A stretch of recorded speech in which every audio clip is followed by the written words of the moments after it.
I'm not very clear about whether the human rights defenders who've been spoken to here work on those issues as well, because it seems to me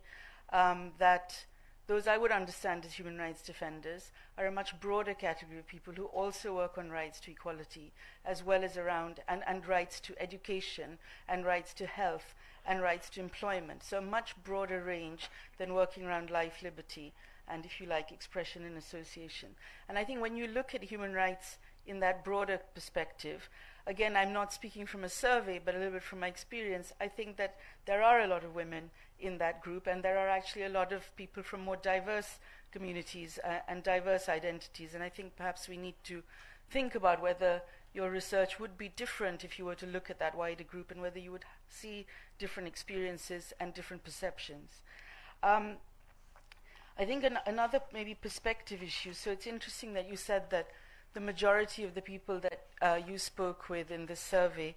had worked for more than 10 years, and so I assume that they were looking at an approximately 10-year scale. Again, perhaps their perceptions would be somewhat different if they looked at a 15-year or a 20-year scale, because I think it's important when we're looking at the protection of human rights and the availability of remedies for human rights violations, but also at preventing human rights violations from taking place, that we try and understand what changes have happened in Bangladesh